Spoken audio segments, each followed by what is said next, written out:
కవి కోకిల సరోజినీ నాయుడు, బెంగాలీ ఆడపడుచు, తెలుగువారి కోడలు శ్రీమతి సరోజినీ నాయుడు.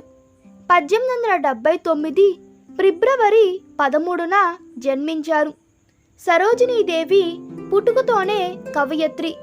తన 13వ ఏటనే the lady of the lake అనే కవిత రాశారు. సరోజినీదేవి బెంగాలీ కుటుంబంలో జన్మించారు. ఈమె తండ్రి అఘోరనాథ్ చాటోపాధ్యాయ, గొప్ప విద్యావేత్త, డాక్టర్ ఆఫ్ సైన్స్ డిగ్రీని పొందిన మొదటి భారతీయుడు, నిజాం కాలేజీ వ్యవస్థాపకుడు, శాస్త్రవేత్త, తత్వవేత్త. తల్లి వరదసుందరి, ప్రముఖ కవయిత్రి. సరోజినీ నాయుడు తొలి ఆంగ్ల కవిత సంపుటి గోల్డెన్ థ్రెషోల్డ్ 1905లో రాశారు. ఆమెను నైటింగేల్ ఆఫ్ ఇండియాగా ప్రపంచం కొనియాడింది.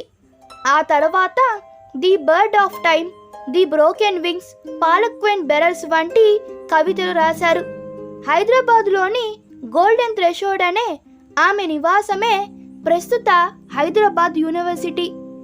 ఆమె విదేశాల్లో చదువుకునేందుకు హైదరాబాద్ నిజాం ఉపకార వేతనం ఏర్పాటు చేశారు. కానీ అనారోగ్య కారణం వల్ల 2 ఏళ్లు విశ్రాంతి తీసుకోవాల్సి వచ్చింది. ఆ 2 ఏళ్లు పుస్తక పఠనంలోనే గడిపి అపారమైన జ్ఞానాన్ని సమర్పించింది.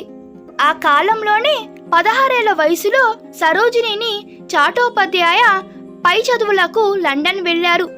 మద్రాసులో చదువు పూర్తి చేసుకున్న సరోజినిని గోవిందరాజులు నాయుడులను 1898 డిసెంబర్ 2న పెళ్లి చేసుకున్నారు.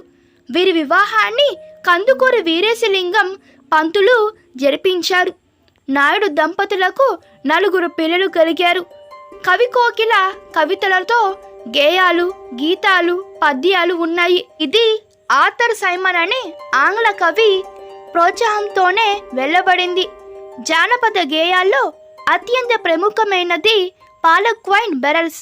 19వ శతాబ్దం చివరిలో ఆమె హైదరాబాద్ నగరం గురించి night falls in the city of Hyderabad రాశారు. అలాగే in the bazaars of Hyderabad కూడా ఎంతో ప్రసిద్ధి చెందింది. తండ్రి మరణానంతరం రచించిన విషాద కవితలు ఆమెకు కైసర్ ఈ హింద్ బంగారు పతకాన్ని తెచ్చిపెట్టింది.